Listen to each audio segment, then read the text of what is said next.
Welcome to dicky videos. आज हम history में चैप्टर 7 करेंगे, new question and ideas, Upanishad, Jainism and Buddhism.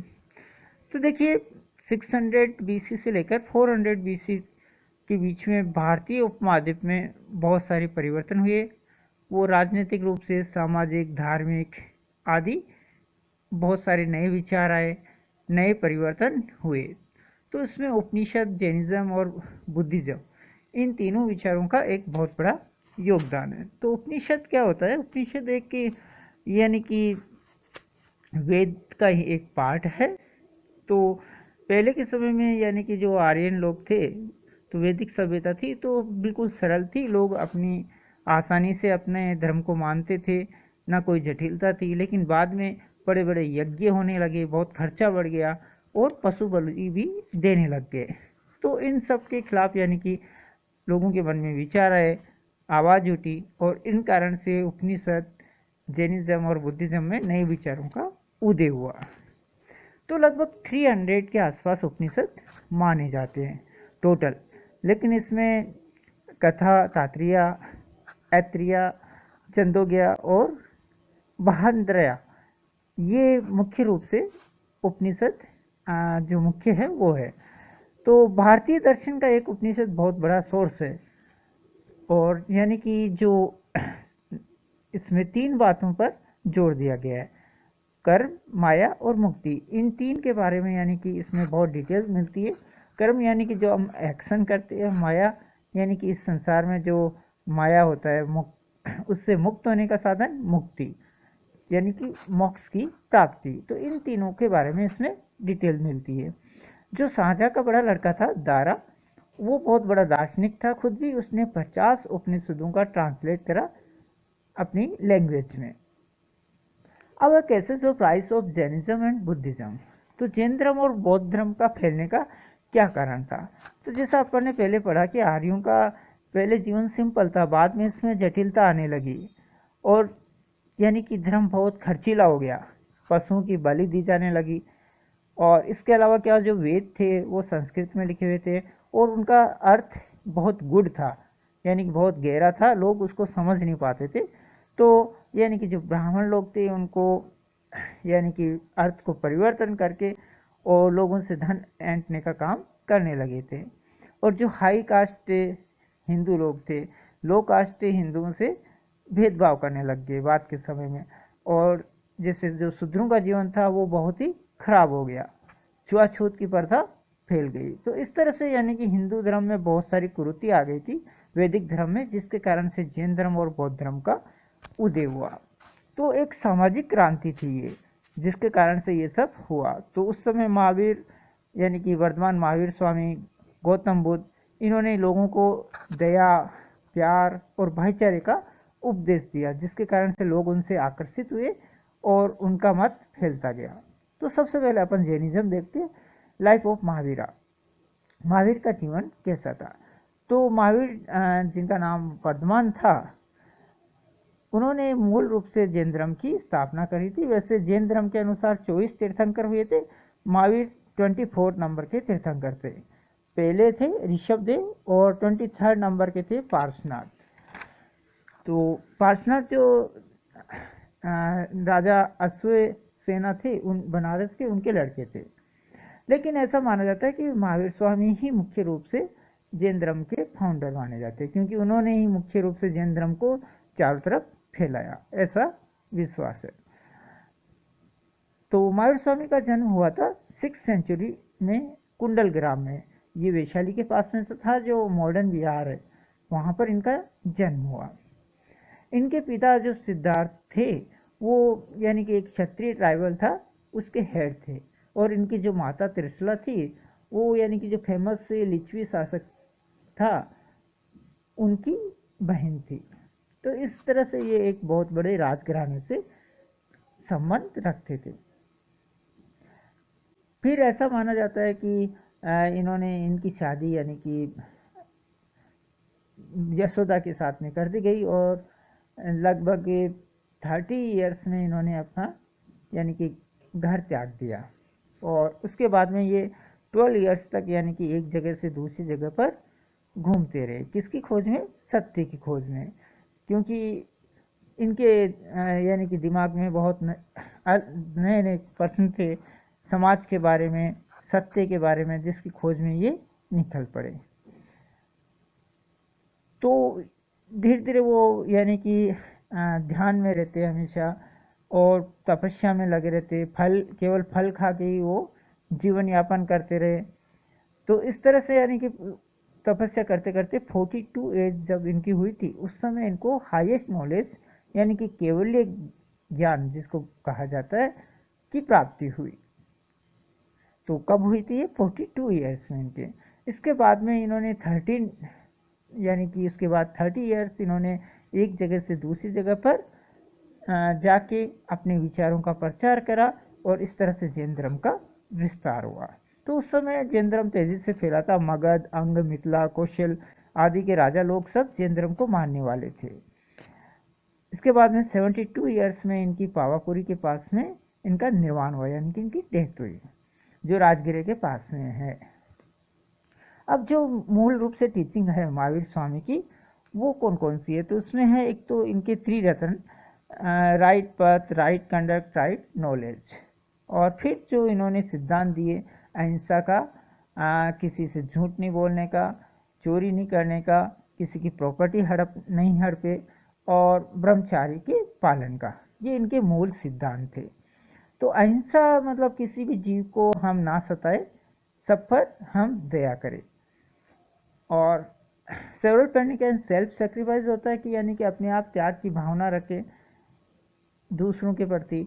No पाती नहीं रजा सेक्रीफाइस एंड रिट्यूलेशन। इन्होंने यज्ञों का और जो बलि प्रथा है उसका विरोध करा। तो जैन धर्म में इसका कोई स्थान नहीं है। वर्शिप ऑफ 24 तीर्थंकर, और इसके अलावा जो 24 तीर्थंकर थे उनकी मानने के लिए इन्होंने कहा, उनकी पूजा करने के लिए, यानी कि ये जो पहले ब्राह्मण लोगों के जो देवता थे उनकी जगह इन्होंने यानी कि तीर्थंकरों को मानने के लिए कहा। नौपति ने गौड़, इनके अनुसार ईश्वर कोई ईश्वर नहीं है जिसने कि इस संसार को बनाया, तो ये ईश्वर में विश्वास नहीं रखते थे। नौपति इन द कास्ट सिस्टम, इन्होंने कास्ट सिस्टम का भी खंडन किया। इनके अनुसार कास्ट सिस्टम गलत है, समाज में सब इक्वल है, यानी कि सभी एक ही ईश्वर की संतान है, तो फिर इसमें कास्ट सिस्टम कैसे हो गया? तो यानी कि इस तरह से ये कास्ट सिस्टम के खिलाफ थे। अटेनमेंट ऑफ सैल्वेशन, अब इन्होंने जैसे हिंदू धर्म में मोक्ष का सिद्धांत है, वैसे जैन धर्म में भी मोक्ष का सिद्धांत है। यानी कि हम जैन धर्म का भी लक्ष्य, अंतिम लक्ष्य क्या है? मोक्ष की प्राप्ति। तो मोक्ष प्राप्ति के लिए इन्होंने जो 3 रत्न दिए थे अपने, कौन कौन से? राइट कंडक्ट, राइट नॉलेज और राइट पथ। तो उनके सहारे मोक्ष की प्राप्ति हो सकती है। Next life and the Karma theory, तो जैन धर्म का अगले जन्म में विश्वास था।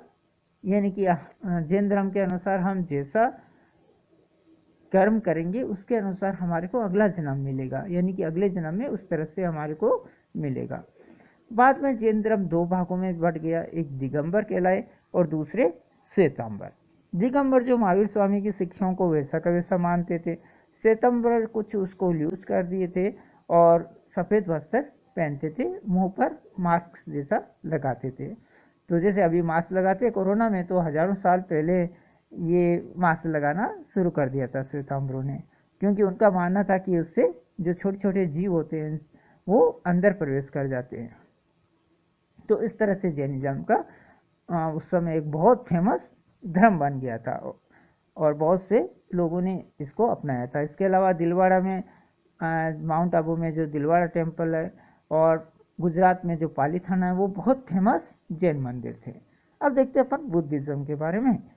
तो महावीर की तरह बौद्ध धर्म भी यानी कि हिंदू धर्म की जो कुरीतियाँ थी उसके खिलाफ था, लेकिन इन्होंने मिडिल पथ अपनाया बुद्धिज्म ने। अब लाइफ ऑफ बुद्धा, तो जो बुद्ध थे ये भी एक रॉयल फैमिली से संबंधित रखते थे। इनके जो पिता थे सुद्धोधना, वो कपिल वस्तु के राजा थे। ये 6th सेंचुरी में इनका जन्म हुआ था, और जो जन्म हुआ था वो जगह कहलाती है लुम्बिनी गार्डन। इनकी माता का नाम महामाया था, जो अपने पिता के घर पर रह रही थी उस समय, और 7 डेज अपने बच्चे को जब 7 डेज हुआ उसके बाद में उनकी डेथ हो गई। तो उसके बाद में यानी कि जो सिद्धार्थ यानी महात्मा बुद्ध बड़े होते गए तो इनका इस दुनिया में मन नहीं लगता था, ये हमेशा ध्यान में रहते। तो ऐसा देख के इनके पिता ने इनकी शादी एक यशोधरा से, एक सुंदर राजकुमारी से कर दी जब इनकी उम्र 19 साल की थी। इनके एक लड़का भी हुआ और जिसका नाम रखा गया राहुल। लेकिन द ग्रेट इन एजुकेशन, लेकिन इनका मन घर गृहस्थी में नहीं लगता था। तो एक रात इन्होंने अपने बच्चे और पत्नी को छोड़ के और वो घर से निकल पड़े। तो जब वो घर से निकल पड़े थे उस समय उनकी उम्र थी 29 ईयर्स। तो इस इवेंट को यानी कि बौद्ध धर्म में कहा जाता है ग्रेट रेनोकेशन। तो ये एक बौद्ध धर्म के अनुसार एक बहुत बड़ा इवेंट था। नेक्स्ट है attainment of a higher knowledge. अब यानी कि वो घर से निकल गए महात्मा बुद्ध, तो वहाँ से ये निकलते हुए राजगृह से निकलते हुए यानी कि जो मगध की राजधानी है, तो वहाँ पर दो गुरुओं के पास गए, ये जो अलारा कालना और उद्दरा रामपुत्र थे उनके पास में, लेकिन इनको संतुष्टि नहीं मिली उनके ज्ञान से। तो इसलिए ये मतलब गया के आसपास जंगलों में इधर उधर ध्यान में मग्न रहते, घूमते सत्य की खोज में। तो इस तरह से इन्होंने 6 साल वहाँ पर व्यतीत कर दिए, अपने शरीर को कष्ट भी दिया इन्होंने। तो एक बार यानी कि फिर बाद में इनको एहसास हुआ कि यानी कि शरीर को कष्ट ज़्यादा देना भी सही नहीं है, तो इन्होंने मिडिल पथ का रास्ता चुना। एक रात वो यानी कि एक पीपल के पेड़ के नीचे बैठे हुए थे, तो उस समय उनको ज्ञान की प्राप्ति हुई। उस समय इनकी एज थी 35 ईयर्स। तो वो जो वृक्ष था वो महाबोधि टेम्पल के नाम से फेमस हो गया, जहाँ लोग पर से आते हैं देखने के लिए। अब नेक्स्ट है प्रीचिंग वर्क। तो यानी कि बुद्ध ने सबसे पहले जो प्रवचन दिए अपने मत का, वो डियर पार्क सारनाथ जो बनारस के पास में वहाँ पर दिए थे, और 5 सिद्धांत इन्होंने दिए। तो ये जो इवेंट था ये बौद्ध धर्म में कहलाता है धर्म चक्र परिवर्तन या turning of the wheel of law कहलाता है। तो 45 ईयर्स तक बुद्धा यानी कि इस तरह से उन्होंने अपना जीवन बिताया। और इसके बाद वो कपिल वस्तु गए, वहाँ पर उनके पिता, उनके बेटे और बहुत से अन्य रिलेटिव को उन्होंने अपने उपदेश दिए और उनको बौद्ध धर्म का अनुयायी बनाया। इसके बाद में बहुत से लोग मगध, कौशल और आसपास के जो इलाके थे वहाँ पर इनके मत को मानने लगे और बौद्ध धर्म का जल्दी से प्रचार हुआ, यानी कि बहुत तेजी से ये फैला। बाद में इसमें मठ भी बन गए, संघ बन गए, जहाँ पर बौद्ध भिक्षु रहते थे जो धर्म का प्रचार करते थे। इस तरह से बौद्ध धर्म का प्रचार हुआ। तो बौद्ध धर्म इस तरह तेजी से फैलता गया। अब इसमें जो 8 मत दिए थे उन्होंने सिद्धांत, वो था right believe, right thought, right speech, right action, right living, right effort, right recollection and right meditation. तो इस तरह से उन्होंने अपने सिद्धांतों को दिया। 4 नोबल ट्रूथ ने 8 फॉल्ट पर, तो 8 फॉल्ट पर तो अभी अपन ने पढ़ा ही था। 4 नोबल ट्रूथ उनके थे कि this world is a fully of mystery and सोरो, यानी कि यह संसार दुखों की खान है, यहाँ पर सुखी रहना इम्पॉसिबल है। The main cases of all the mystery and सोरो इज ए डिजायर, और दुखी रहने का या दुख का कारण मुख्य क्या है? मोह। तो इससे मोह से छूटना ही हमारे को मुक्ति दिलाएगा इससे। तो इसके लिए मुक्ति के लिए उन्होंने जो 8 सिद्धांत दिए जो अभी अपन ने ऊपर पढ़े थे कि इनके द्वारा हम अपनी मुक्ति पा सकते हैं, यानी कि दुखों से छुटकारा पा सकते हैं। इसके लिए जो हाई यानी कि मॉरल थे जो अभी 8 अभी अपन ने पढ़े थे, तो इनका पालन करने के लिए महात्मा बुद्ध ने लोगों को कहा। तो इनका जो पथ था वो मिडिल पथ भी कहलाता है। मिडिल पथ मतलब मध्यम मार्ग। तो बौद्ध में यानी कि बौद्ध धर्म जो ब्राह्मण धर्म की तरह नहीं था, यानी कि ब्राह्मण धर्म और जैन धर्म से कुछ समान रखता था। तो ब्राह्मण धर्म में जो क्रूरता आई थी उनसे दूर था। जैन धर्म जितनी कठिनता भी इसमें नहीं थी और इन्होंने मिडिल पथ अपनाया। इन्होंने भी अहिंसा पर जोर दिया, जैसे महावीर स्वामी ने दिया था। निर्वाण प्राप्ति के लिए इन्होंने भी कहा कि लास्ट हमारा साधन है निर्वाण प्राप्ति। और पति ने थ्योरी ऑफ कर्म, कर्म का उपदेश भी इन्होंने दिया। जैसे हिंदू और जैन धर्म बिलीव करते थे, वैसे कर्म के लिए इन्होंने कहा कि जैसा हम कर्म करेंगे वैसा ही हमें फल मिलेगा। और इन्होंने भी यज्ञों का और जो बलि देते हैं उसका विरोध करा। कास्ट सिस्टम का इन्होंने भी विरोध करा। इनके अनुसार भी कास्ट सिस्टम जो है वो समाज में गलत थी, इसको समाप्त होना चाहिए। और यानी कि गॉड, ईश्वर के बारे में बौद्ध धर्म साइलेंट था, यानी कि महात्मा बुद्ध ने उसके बारे में कुछ नहीं कहा। इन्होंने संघों का निर्माण करा जहाँ पर कि बौद्ध भिक्षु रहते थे और बौद्ध धर्म का प्रचार करते थे। तो इस तरह से इन्होंने यानी कि इनका बौद्ध धर्म का प्रचार हुआ। बौद्ध धर्म में जो मॉन्क भिक्षु होते थे और एक होते थे इनके जो उपासक, यानी कि ये दो भागों में बंट गए थे बौद्ध धर्म के, एक मॉन्क्स और एक उपासक। तो इसके बाद में यानी कि ये संघ बना के रहने लगे। वहाँ पर ये लोगों की सिंपल लैंग्वेज में प्रचार करते थे, यानी कि उन्हीं की भाषा में, जिसके कारण से यानी कि बौद्ध धर्म की शिक्षा सभी को समझ में आ सके। तो उस समय जो बौद्ध धर्म के सिद्धांत थे वो बहुत सरल थे, लोगों के बीच लोकप्रिय हुए और धीरे धीरे ये धर्म बढ़ता गया।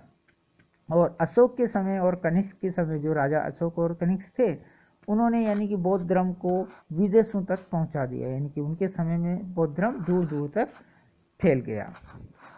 Next the monsters. तो जैन धर्म और बौद्ध धर्म, इनके यानी कि विहार के नाम से भी इनमें जाना जाता है, जैसे बौद्ध धर्म में। तो क्या होता था कि बड़े बड़े जो राजा लोग थे या धनवान लोग थे, वो बहुत बड़ा दान देते थे, यानी कि बौद्ध भिक्षुओं को, इनको मॉन्क नन को। तो इस कारण से यानी कि बड़े बड़े ये विहार बनने लगे और वहाँ पर यानी कि बड़े बड़े मठ होने लग गए, जहाँ पर ट्रेनिंग दिया जाता था लोगों को धर्म के बारे में। तो इस तरह से इनकी एक्टिविटीज बढ़ती गई। एजुकेशन और आश्रम। अब आश्रम के अंदर जो एजुकेशन होता था वो कैसे होता था? Great important was attached in to education. Brahmin gurus improve education in the ashram. The gurukul system was quite popular in ancient India. यानी कि पहले जैसे ब्राह्मण लोग की शिक्षा देने का काम करते थे और गुरुकुल सिस्टम उस समय प्राचीन भारत में लोकप्रिय था। तो इस तरह से यानी कि इनका ये बढ़ता गया। और कुछ आश्रम यानी कि अभी अभी जैसे यूनिवर्सिटीज होते हैं उस तरह से एक हाई एजुकेशन वाले थे, जहाँ पर कि पढ़ने के लिए विदेशों से भी लोग आते थे। तो ऋषि उसमें ऋषि मुनि जो थे वो पढ़ाते थे उनमें, और अलग अलग आश्रम में सब्जेक्ट पढ़ाते थे, जैसे धार्मिक, पॉलिटिकल, इकोनॉमिक, म्यूजिक आदि के बारे में वहाँ पर शिक्षा दी जाती थी। अब आगे पढ़ेंगे अपन speed of Buddhism and its cases. यानी कि बौद्ध धर्म इतनी तेजी से क्यों फैला? क्योंकि एक तो ये सिंपल इन्होंने भाषा में उपदेश दिया जिससे कि लोगों को आसानी से समझ में आ सके, और दूसरे यानी कि जो अशोक और कनिष्क जैसे राजा थे उन्होंने इस धर्म को फैलाने में सहायता करी। और उस समय जो हिंदू धर्म में कुरीतियाँ थी उसके कारण भी लोग इसको तेजी से अपनाएं। तो इन सब कारणों से यानी कि जो बौद्ध धर्म है वो इंडिया में और इंडिया के बाहर भी फैलने लगा। तो कनिष्क, हर्ष, अशोक ये तीन बहुत बड़े शासक थे, जिनके कारण से यानी कि बौद्ध धर्म बहुत दूर दूर तक फैला, यानी कि विदेशों में भी ये फैल गया। अब decline of A Buddhism in India. अब इंडिया में क्या हुआ कि मतलब जो बौद्ध धर्म है वो धीरे धीरे जितना तेजी से फैला उतनी जल्दी तेजी से खत्म भी होने लगा। उसका क्या कारण था कि एक तो बौद्ध धर्म में 2 भागों में बढ़ गया था बाद में, और जो मॉन्क रहते थे यानी कि इनके साधु लोग होते थे, ये बड़े बड़े मठों में रहने लग गए, तो उनमें कुरीति आने लग गई। और जो 2 संप्रदाय बढ़े, हीनयान और महायान, ये भी आपस में लड़ने लग गए थे। इसके अलावा जो वैदिक हिंदुज्म था उसमें यानी कि सुधार भी होने लगा। और जैसे आदि शंकराचार्य जो थे, गुरु आदि शंकराचार्य, उन्होंने यानी कि वापस से हिंदू धर्म में जो कुरीतियाँ थी उनको समाप्त करने की कोशिश की और उसको हिंदू धर्म को फैलाने में सहायता करी, वैदिक धर्म को। और उसके बाद में जो गुप्त राजा थे, गुप्त वंश में, उस समय भी यानी कि ये बढ़ने लगा वापस से वैदिक धर्म। तो इन कारण से बौद्ध धर्म का धीरे धीरे भारत से यानी कि लुप्त होने लग गया। नेक्स्ट इसके बाद अपन आगे देखते हैं बुद्धिज्म एंड जैनिज्म एक कंपैरिजन, दोनों में क्या समानता और असमानता थी। तो देखिए दोनों में यानी कि दोनों एक ही तरह हिंदू में जो कुरीति आ गई थी उसके खिलाफ थे, और उसके खिलाफ ही इन्होंने यानी कि अपना धर्म की नींव रखी थी। लेकिन जैन धर्म बिल्कुल यानी कि कठिन नियम थे, जबकि बौद्ध धर्म में इतने कठिन नियम नहीं थे, मीडियम पद था उसमें। और effect and contribution of Buddhism, तो बौद्ध धर्म ने यानी कि अपने भारत में बहुत इफेक्ट डाला था। इनके कारण से बहुत से स्तूप, विहार और चैरिटीज वगैरह ये बने। जो यानी कि अशोक जैसे शासक थे तो उन्होंने इसको विदेशों तक भी पहुंचाया। और जो लोकल भाषाएं थी, पाली, प्राकृत भाषाएं, वो भी यानी कि धीरे धीरे इम्पोर्टेंट होती गई, यानी कि लोग उनको समझने लगे, दूर दूर तक उनकी भाषाओं का प्रचार हुआ। तो इस तरह से यानी कि जैन धर्म और बौद्ध धर्म दोनों ने ही भारत पर गहरा प्रभाव डाला, भारत की जनता पर। और इनका मुख्य फायदा क्या हुआ दोनों धर्मों का, कि जैन धर्म और बौद्ध धर्म में आने के बाद में जो वैदिक धर्म में कुरीति आ गई थी, कास्ट सिस्टम या मतलब जो हिंसा या बलि प्रथा, वो धीरे धीरे उसका उन्हीं के धर्म में यानी कि वैदिक धर्म में विरोध होने लगा और उसमें सुधार हुआ। तो ये सबसे बड़ा फायदा था जैन धर्म और बौद्ध धर्म का। Thanks to watching my video.